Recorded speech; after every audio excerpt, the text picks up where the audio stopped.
Alright, so I got into a discussion with a friend earlier about what shows up on a non-Game Boy Color, in this case I have a Game Boy Pocket, if you try to put in a Game Boy Color game. So, obviously we have here an original Game Boy game. This is Super Mario Land 2. An interesting thing, see the label says DMG, right? So original Game Boy games started with DMG. Later titles like Pokemon Gold and Silver started with DIS. And then Game Boy Color games, for example, one of the most famous ones, Pokemon Crystal, starts with CGB. Similar to how Game Boy Advance starts with AGB, Nintendo seems to be a little bit backwards with their labelings, but CGB, Color, Game Boy, whatever. So every Game Boy Color game I have, and here's another Pokemon one, see, CGB. So typically the way it works, even today with the 3DS, the region at the end, the USA part, is because I'm in the USA. So this one has BYTE. Yeah, it's just coincidental that it forms a word, and then you have like BPNE. See? So the E in this case means English. So really it's a three-letter abbreviation. So you have CGB, every Game Boy Color game has this. Then you have BYT blank, and then E means English. So if you have a European one, it'll say P for PAL region, and then EUR for Europe. Even though they don't really use PAL outside of TVs, that's just what they say. So this one would have BPN as its ID. Now you might notice that this one only has two letters. It's just MQ. That's because the early games didn't have the language notation in them. So unfortunately, I don't have any other original Game Boy games to show you. I do have a stack of them somewhere, I just don't know where. So, that's not the point of this video. Now, someone had even asked, well, what happens if you even try it? Does it even work on an original Game Boy? And the answer is no. Because you see this little notch right here? What happens on an original Game Boy, which I don't have one to show you, but when you turn the power on, there's a little pink latch that goes over this slot, and it holds the cartridge in place, so that you can't accidentally rip the cartridge out while the game is playing.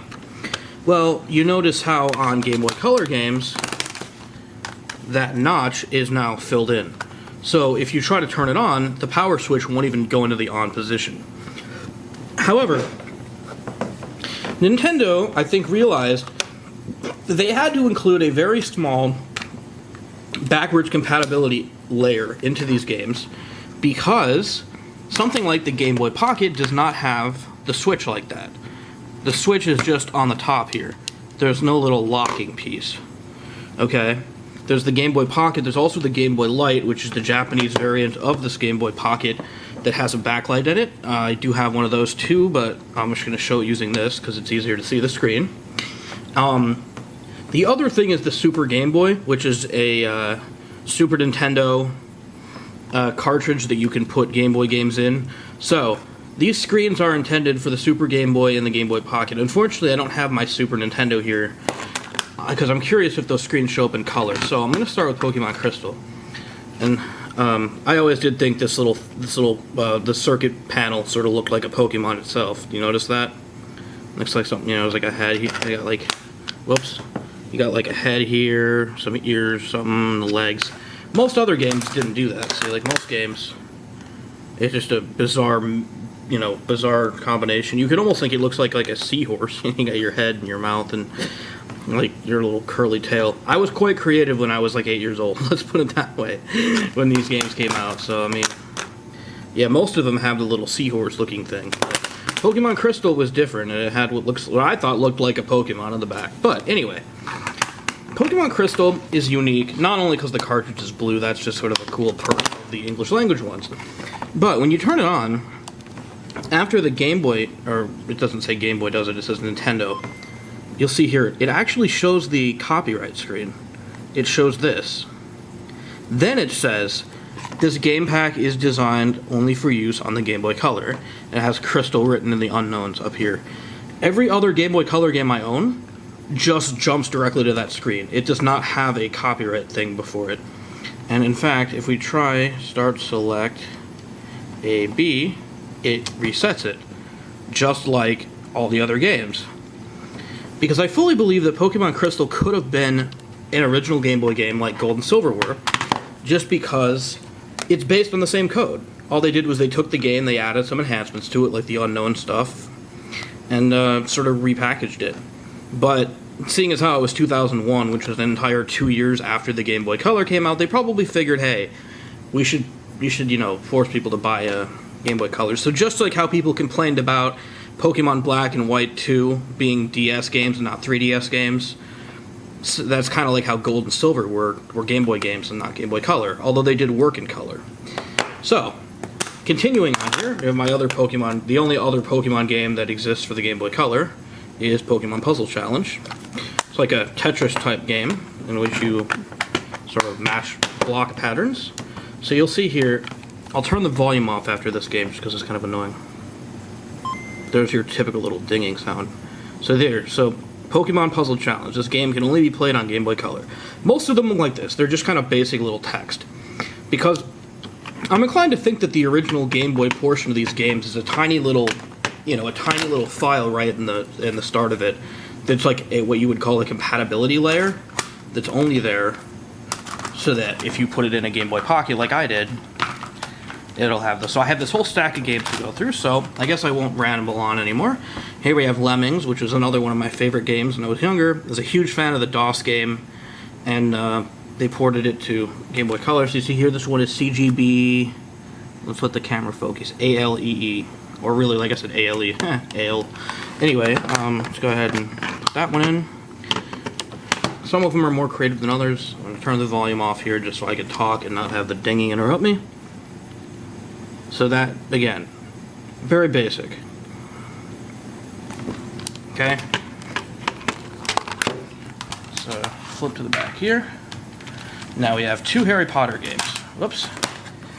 These are, I believe, the only 2 for Game Boy Color. I want to say the third one, the Prisoner of Azkaban, was a Game Boy Advance game, which I actually did own that one as well. I think after the third one I stopped buying the games because they just got kind of repetitive. You know, how many times can you play as Harry Potter before you get bored of it? But so here's Sorcerer's Stone, which you notice, by the way, does not say Sorcerer's Stone or Philosopher's Stone on the label. I'm guessing because they were lazy and figured that in the UK it was called the Philosopher's Stone and here it was called the Sorcerer's Stone. So they just solved that problem by calling it Harry Potter. So then this one is Chamber of Secrets. So, yeah, should have interesting little tidbit there. So let's go ahead and put this one in, and you'll see as such, it'll say Harry Potter with the screen. I already did these all before turning the camera on, so I know what they look like. This game can only be played on a Game Boy Color. Although, I do wonder... Well, darn it, camera focus. I'm trying to get the light to not... I mean, I have to shine the light on the screen since it doesn't have a backlight, but I don't like the lamp sort of reflecting in the screen. Fortunately, I can't do just a straight-on view, or it sort of does that, so... anyway, I was saying, I wonder if in Europe they spell color with a U. If they put it in the start part of these games or not. So this one looks almost identical to that. It just has Chamber of Secrets written on it. See here? So it has... And the Chamber of Secrets is very small. Other than that, the text on the bottom is probably identical. Alright, so here's sort of a weird one, Lego Alpha Team. Some of these games I bought when I was like 8, 9 years old, because, I mean, the system came out when I was 8 years old, and I got a bunch of games. So, these 12 games represent pretty much my entire childhood. Well, not really. Up until the Game Boy Advance, anyway. So this one's cool. It has a black screen. This game pack is specially designed for the Game Boy Color. Please use a Game Boy Color to play this game. So, yep, there's that. Like I said, I do wonder if the screens are in color if you use the Super Game Boy, but unfortunately, like I said, I don't have mine to show you. This one was one of the first games I ever bought. Super Mario Bros. Deluxe. You can see the label's really warm. Well, remember you can't see. My stuff's usually in good condition, but there's a lot of little dings on this label because I kind of used it a lot. This one's probably one of my favorite Game Boy Color games too, because it's a port of the original NES game. I played the heck out of this when I was younger. Like I said, I got my Game Boy Color, ironically, with Pokemon Blue and Toy Story 2, both of which were original Game Boy games. So I went out and bought that with my Christmas money, Super Mario Bros. Deluxe. So, again, very boring looking screen there. Okay. Whoops. Now we're getting into some of the weirder ones. These are some of the ones I just sort of got like when they were on clearance sales. So we have Frogger 2. See, I didn't realize it was Frogger 2. When I was little, I just saw this. I saw this like Frogger. I was like, oh, cool, Frogger. Well, it's nothing like the original Frogger. It's some sort of like weird sequel game. But anyway, yeah, I didn't play this one much at all because it was kind of stupid. But this is before I knew you could rent video games, and I really didn't have any friends who owned them. See, this is probably the most plain of them. Frogger 2 can only be played on Game Boy Color. Because, you know, low-budget games have low-budget compatibility screens. So, this one's sort of a weird one, too. SpongeBob and the Lost Spatula. Although, I like this screen, though. SpongeBob makes sort of a weird face at you. Check this out. Surprised for such a dumb game. It has sort of a... Look at that. He makes like a... Yeah, I don't know how to describe that face, but... Kind of a cool reaction, anyway. So, I got 3 more. Whoops. So we have Commander Keen, which one of my... I played this on the computer before I even had a Game Boy. Unfortunately, this game was really awful compared to the DOS games, but I didn't know that, and I was super excited that it was a portable version of Commander Keen. Needless to say, I played it a little bit and got tired of it. I don't think I ever even finished it. And here's another... It's kind of hard to see. Actually, the text is very small. Even looking, you know, not looking through the camera, it's really hard to see. Commander Keen. This game is designed for use on the Game Boy Color only. Nintendo Game Boy Color version. Copyright David A. Palmer Productions. Licensed by Nintendo. That's what it says if you're having trouble reading it. I know the video is in 1080p and everything, but it's... Yeah, the light's sort of... I think that's the best I can do. Sorry. The light's sort of being dumb. Okay, so these two I just bought within the past year. My most recently acquired ones. Buzz Lightyear Star Command.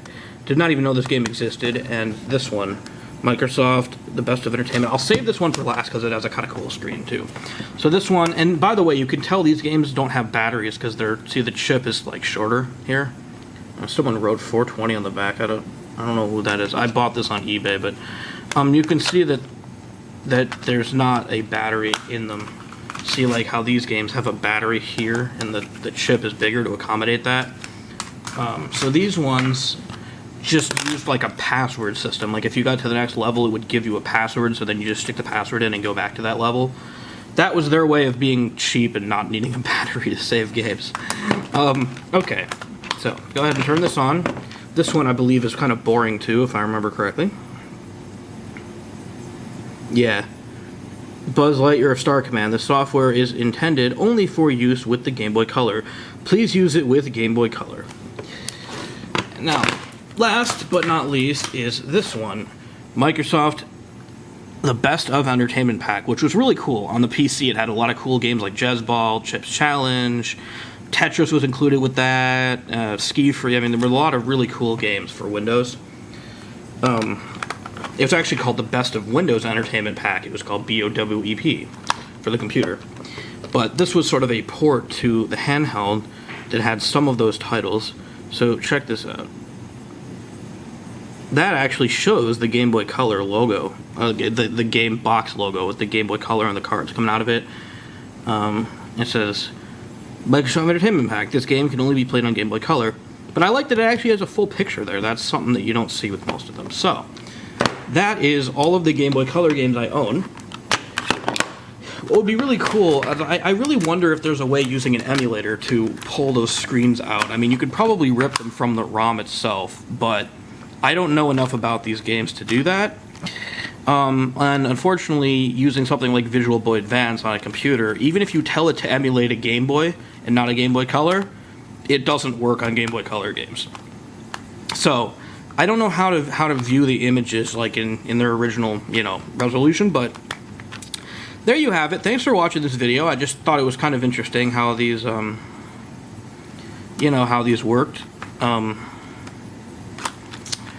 So, I have not come across any games that just straight up don't work. They all have a little compatibility screen that I showed. If anyone does have a game that just doesn't load, that just straight up just gives you a blank screen or something, I'd be interested in knowing. Or, like, for example, if you turn it on without having a game in there, how it does this, where instead of Nintendo, it has a black little box. I love how there's still a registered symbol. Like, it's like, okay. But yeah, the little black square here. Similar to how if you have a game only inserted like halfway, the Nintendo will be all glitchy and it won't load properly. Like, I'm almost curious if there are Game Boy Color games where you put it in and it just does that, and it doesn't show as even having a game in the system. But, like I said, all the ones I own do have a screen, so that's what they are. So, thanks for watching, and